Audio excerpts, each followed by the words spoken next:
This is the Good Neighbor Podcast, the place where local businesses and neighbors come together. Here's your host, Sean Preston. Welcome, everybody, to another episode of the Good Neighbor Podcast. Today, we have another good neighbor on with us, and that is David McIvor of Ascent Leadership. What's going on, my man? Hey, it's good to be here. Really happy to have you on board. Had a quick chance to poke and prod before, and you got my curiosity at it is maximum heightened state. And so let's dive into it. Why don't you tell our listeners a little bit more about your business? Sure. So the easy answer is that I'm a business coach, but really I'm like a business fitness coach. So like somebody would work with a personal trainer to get stronger and more fit so they can live a better life. I work with the owners and their businesses so they can get stronger and more fit so they can live a better life, grow easier, deliver better results, and just make life and business easier for everyone involved. Yeah, that we can expand on that for sure, because everybody's at a different place in their business career, whether they're just starting out, they're halfway through their journey, maybe they're at their tail end of their journey. Are you able to help them across, everyone's got a bit of a different journey from that perspective? Yeah, absolutely. There's maybe really two sweet spots where I work, and it's once you're up and running at least a little bit is kind of that threshold. I'll be honest. I'm not going to help you out of your basement or your garage necessarily. I've got lots of good resources, but where I really work best is with these evolving businesses. So owner-found, owner-led businesses. Say they've got a small team. They've been in business for a year or two. They're still trying to figure it out, right? They're still, they don't know everything about business. They maybe didn't get into business to be a businessman or businesswoman, right? They got into business because they have a vocation or a skill or a passion or an expertise.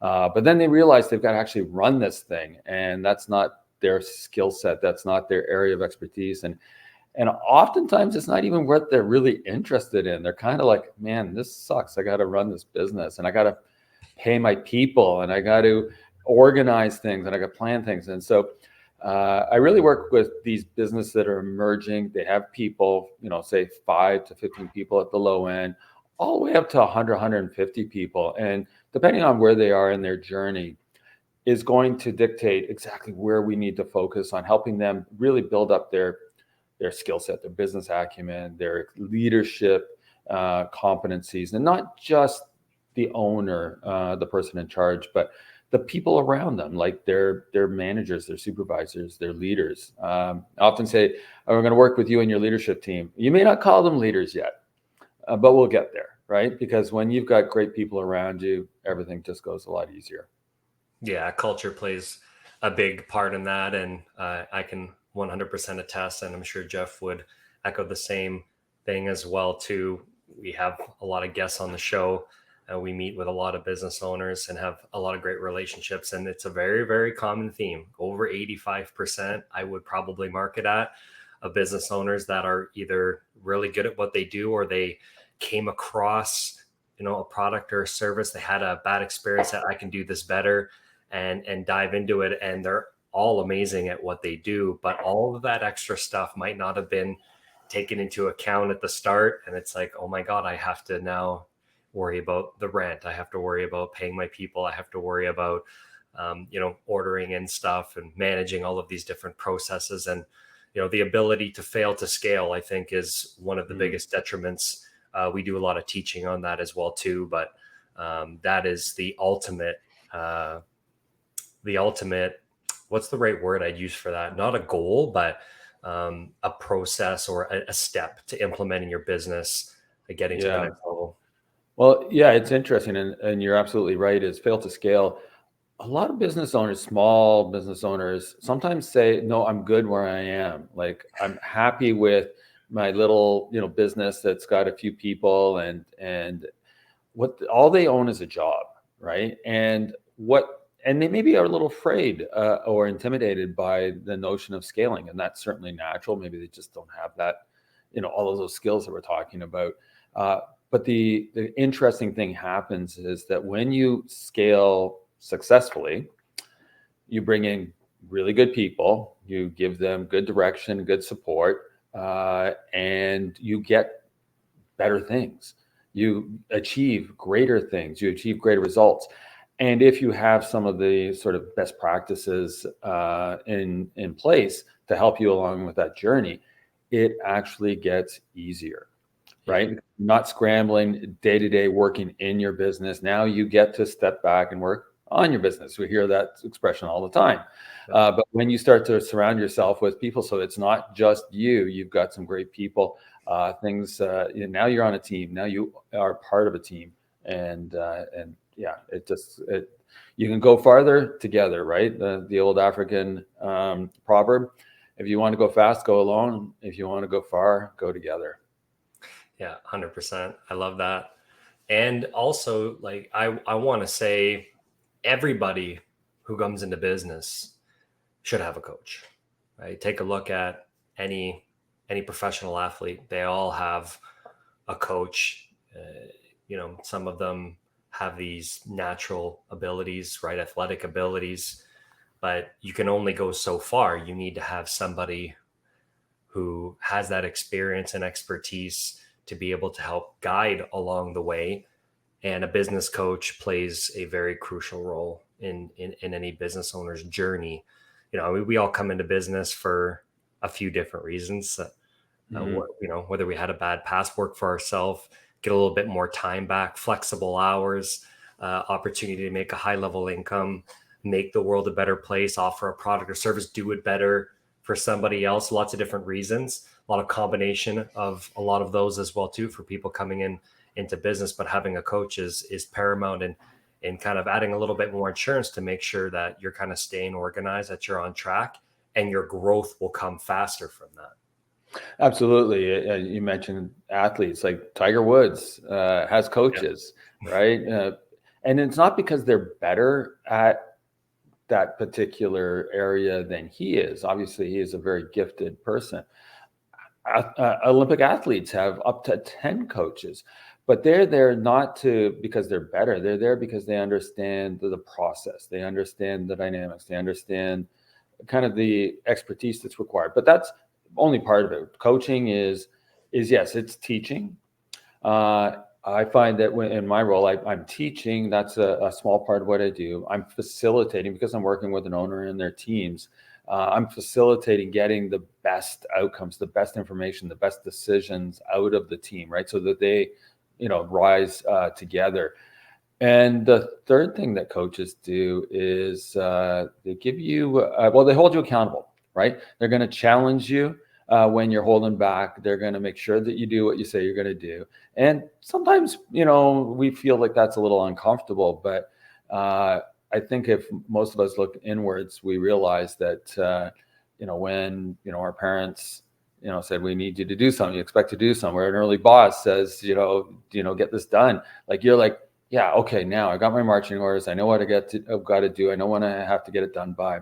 I'm accountable to somebody. They're looking to me to deliver. And that's what a coach helps people do, is kind of get out of their comfort zone to go after things that they just might not feel ready to go for. But that's always, it's a mistake, right? Because usually that the opportunity is just on the other side of where you are, and you just need a little help to break through. And not a lot of people think about this, but growth is uncomfortable. So absolutely, yeah, 100%, right? Yeah. And when you understand that, then it's a little bit easier to be uncomfortable. But on the other side of that, that's where beautiful things usually come from. Yeah, I like this.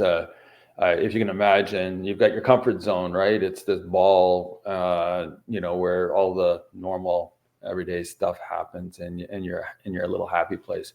But guess where the really great stuff happens in your life? It's out here. It's out there, right? It's outside your comfort zone. So I'm curious to ask you, because everybody's got a bit of a journey, and I know some business coaches as well. I know their journeys. Everybody is different. And what has your journey been leading up to how you got into doing what you're doing today?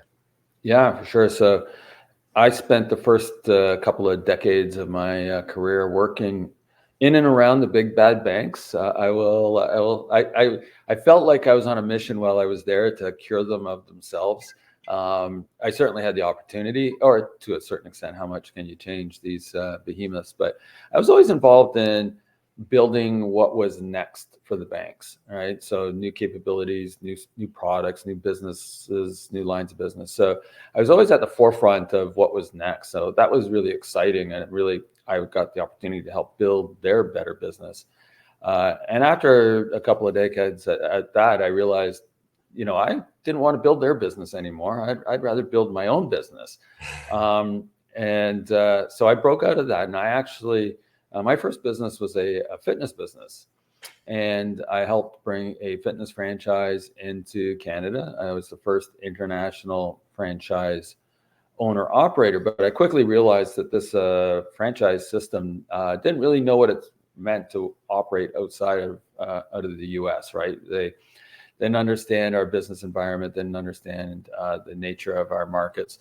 But more importantly, they saddled us with all American suppliers and processes. So I very quickly realized I had to fix their business before I could be successful in my business.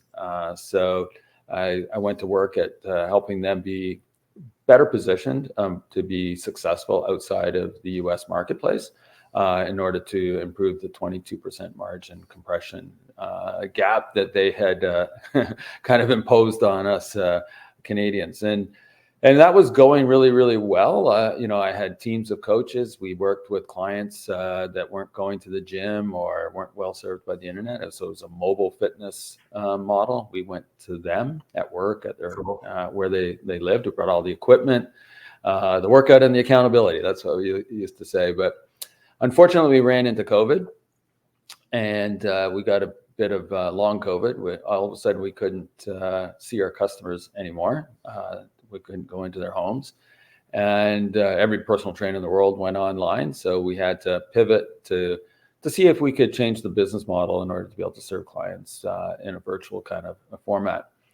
While that process was going on, I realized that I probably wasn't actually in my unique ability, right? I love the coaching aspect. I realized I'd always been a coach inside work and outside of work, but my actual area of expertise was building better businesses. And so I pivoted my business to actually become a coach, working with other small, medium-sized business owners that were trying to get to the next level, because that's really where I had the most to offer. And so that's where Ascent Leadership came about, and now I am that business fitness coach, marrying up my background in business and in fitness to help coach today's business owners. Yeah, oftentimes my partner Jeff talks a lot about the fitness. He used to be a personal trainer, big on fitness and all that kind of stuff, and we tell the same song along the marketing lines. It's something that's kind of unknown to most business owners. And so a lot of educating, a lot of teaching, but it's not something where you just do it and then you leave it alone. There's got to be some work that needs to be entailed on their end. Not a whole lot, but enough. And when it's an unknown, with the same as for most or some running a business and all of the details that entail that you need to do as a business owner, and not just worrying about the customer service end of thing or the product or service or just sales. There's a component of accountability that you spoke about. I think that's, one of the major benefits of having a business coach is not only mapping out and laying down the foundation of your game plan and like what you need to do to reach your goal, but then being held accountable along the line, because, there's so much that goes into a day in the life of a busy business owner, and they can get lost, right? So having that accountability partner is big. Yeah. And there's so many parallels between, the analogy of personal training a person and working with a business. And you think about an individual, you have a body, but your body is a system. It's a bunch of systems, right? You got your central nervous system, you got your circulatory system, you've got your muscular systems, right? All of these things have to work well together. And in order for you to, get in better shape or live a longer life, or, avoid, sort of the aches and pains and ailments that face us all, you have to bring all of those systems up, right? A personal trainer doesn't train muscles. They train cardiovascular system, central nervous system. They train muscles. They train stamina. They train mindset.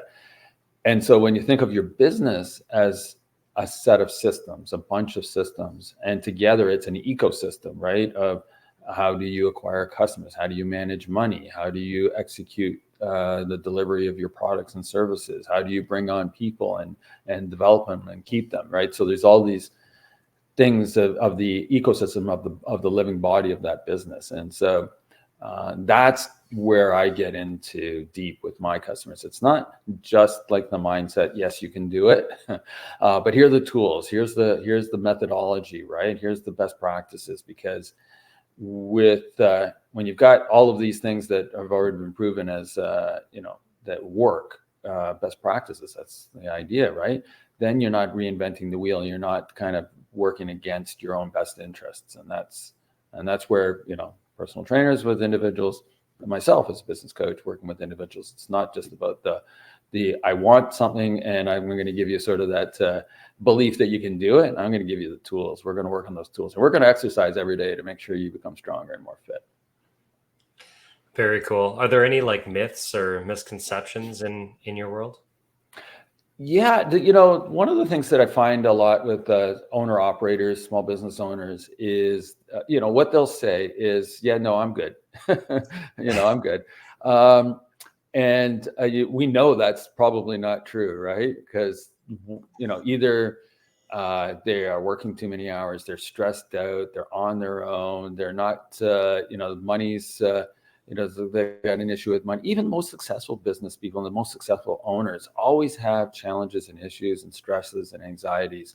And no one, if they're honest, is as good as they could be or want to be, right? And entrepreneurs, business owners, they've got egos, right? They got into business on their own. Like that takes a lot of courage to go out there on your own and try to make something. And so they built something on their own, and they're like, wow, I'm good. Like, I don't need help. Like, I'm fine. Like, I'll figure this out. And the reality is, as we talked about the value of coaching earlier, is that a coach can really make all the difference between getting you from where you are today to that next level. And maybe it's just as simple as getting you out of your own head, to accept and understand that you don't have all the answers, and that there's other ways or some other options that are going to help you move forward. And so the biggest myth I hear is like, I don't need a coach, or I don't need help, or I'm fine, when they're telling themselves at night when they're trying to get to sleep, I'm not fine. And I really don't know what to do. Yeah, like you mentioned, a lot of those processes that are in place, and understanding even like, let's say, the bookkeeping side of it, and the fact that are you a sole proprietor, are you a corporation? There's different ways to be able to manage the books. Some business owners aren't taking HST, depending on the type of business, and setting that aside. They just don't understand that concept, right? And so having a coach be able to kind of walk through a lot of these different forms of how that go into running a business. It's I'm a big proponent. I've got a business coach. Everybody should have a coach. Yeah, absolutely. And it can be things as simple and fundamental as keeping your books clean, right? Yeah, and staying on the right side of CRA. In the work that I do, it really is centered on sort of the three, what I call pillars of business success. So you've got to have a vision, know where you're going, why you're going there, like what's your purpose, what's your raison d'etre, where you're going, and how you're going to get there. So it's just simply about vision and strategy and planning. And a lot of businesses are pretty much reacting to what's happening around them, and they're kind of going with the flow of things, and so they're not really in control. So you want to have that vision, that strategy, that plan figured out. And then it's about traction and momentum and execution. It's about translating that vision into the day-to-day activities, the behaviors, the best practices, the accountability systems that are actually going to make sure that, everybody knows who does what good looks like, that good is happening every single day. And then the final thing is really about building a really healthy business. And that's culture, it's core values, it's people, it's team, so that people want to be part of your team. They want to serve your clients. And that translates into your brand, into your identity, to that thing that you represent to the marketplace. So you've really got to have this vision, the execution, and the team, the healthy aspect, all working together. And so, yeah, it's more. It sometimes it's bookkeeping, and other times it's about core purpose, and sometimes it's about just how do you build the best damn culture that you can.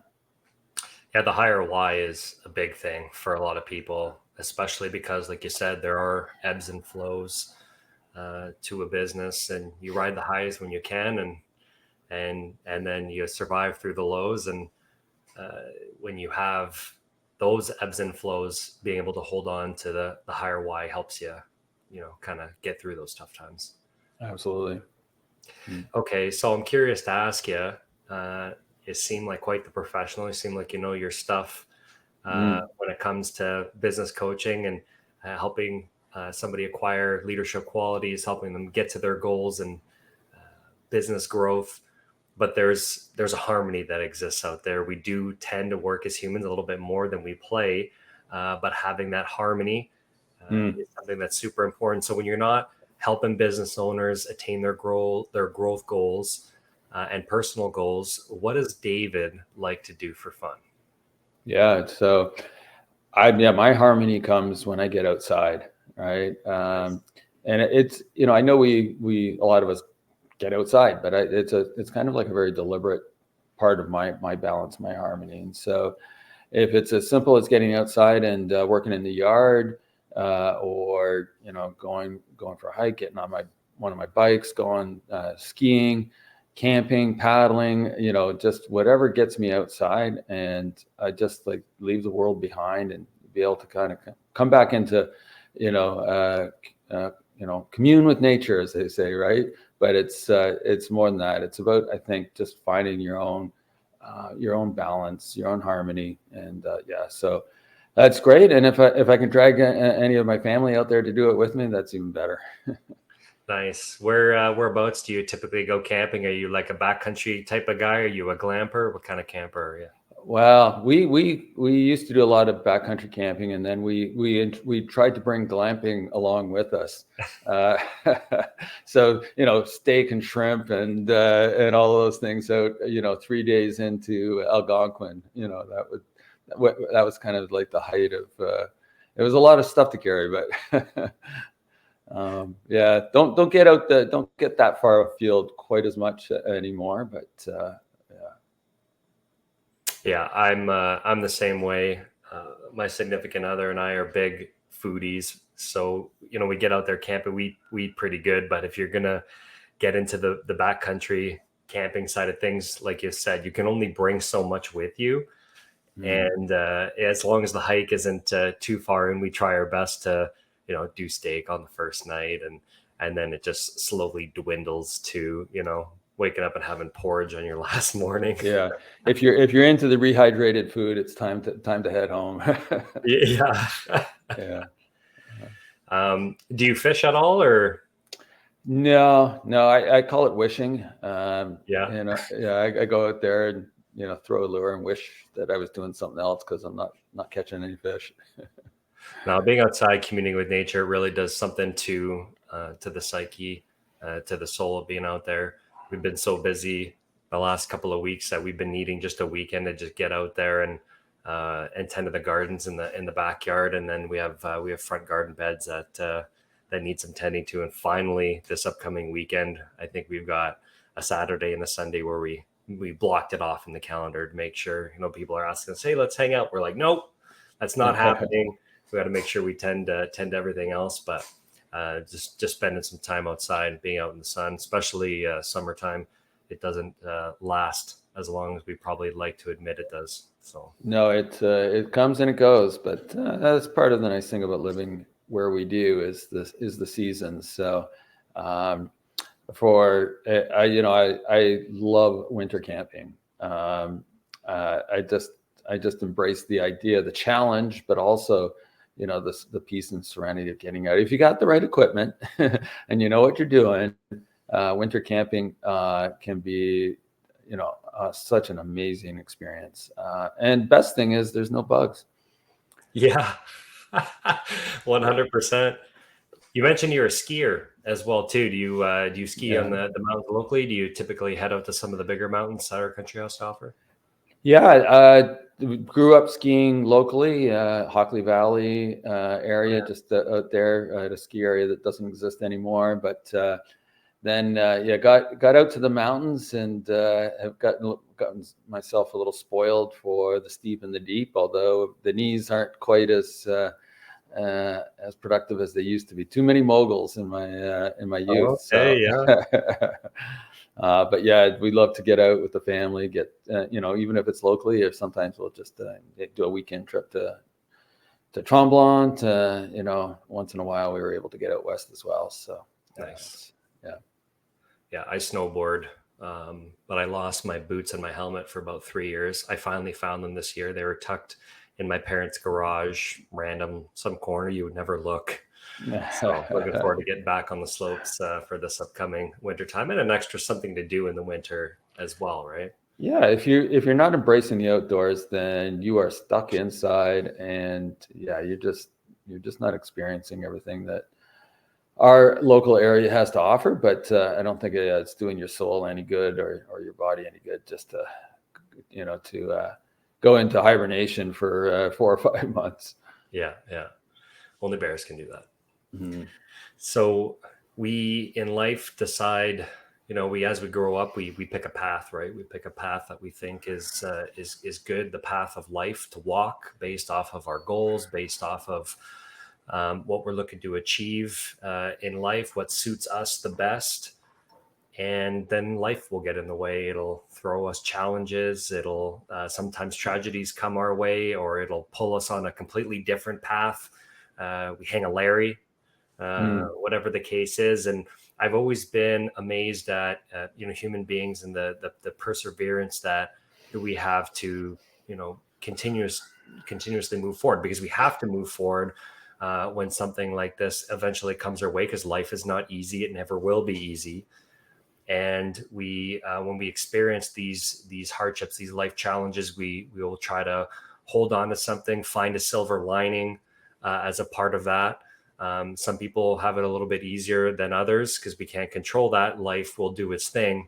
And so I'm curious to ask you if you've ever experienced a hardship, a life challenge that you overcame, maybe made you better, maybe made you stronger, maybe you pulled some silver linings from it. Yeah, absolutely. And the one that comes to mind is not a tragedy, but it certainly helped shape, I think, where I've been able to evolve as an individual, as a person. And it's something that maybe some of the guys out there, can relate to. So, I into my 40s, I embraced pasta and bagels and vanilla ice cream, and got that. Went from being skinny to skinny fat, that classic dad bod. Yeah. I was always threatening myself. I always threatened myself that I was going to get in shape. And I finally said, okay, I'm going to get in shape. This isn't who I want to be. This is not the person I want to represent. So anyways, I spun my wheels trying to eat better, trying to exercise, go to the gym, not sure what to do. And I was just, going round and round and not achieving anything. And I didn't achieve any success. I didn't make any progress until I got a coach. Right. And so now I had somebody who was going to guide me, who was going to show me the way to do it, who was going to keep me accountable. It was going to keep pushing me. And because they knew what I was capable of, even if I didn't yet believe it. And so, with that, I completely, did a 180 on how I was approaching, health and fitness at that time, and eventually lost over 40 pounds, got a 6-pack at the age of 53. Like I was rocking it. And the thing that I took away from that was that, maybe it's a guy thing, maybe it was more me, but we always think we can fix anything that comes our way, right? We're problem solvers. We've got these egos. We've got these kind of masculine stereotypes that we've got to be tough and resilient and independent. And I realized that I couldn't be the best person I could be for me, for my family, for my communities, if I was only relying on myself. And so that experience taught me that I had to open up. I had to be willing to be vulnerable, be willing to accept help, and to admit that I wasn't, the best thing that ever lived, right? And so when I finally got to that point in my life, I was like, damn, man, you ain't the shit, but you can be if you're willing to accept some help. So, that kind of helped guide me in my development, but it also helped guide me towards what I do now, right? Is to help other people who are maybe struggling on their own and just need someone that's going to be in their corner and help them make it to the next level in their journey.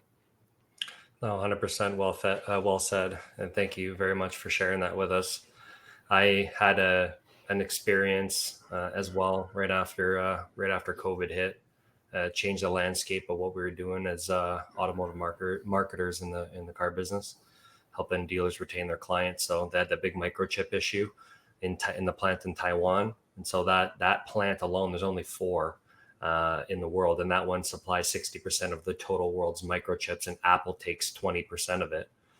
And then I think it's 40%. And then the car business total globally worldwide takes 20, and everybody else gets it before us. So the shortage of vehicles here, they didn't have a problem because the supply became a lot lower than the demand. So, watched everything I built for 9 years just plummet to the ground. The business actually is not around anymore.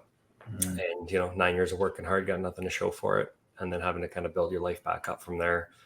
It was quite the experience for me, but also a humbling one as well too. So I take some silver linings from that. And I look at a lot more things in life that I thought were maybe more meaningful that just simply aren't superficial stuff.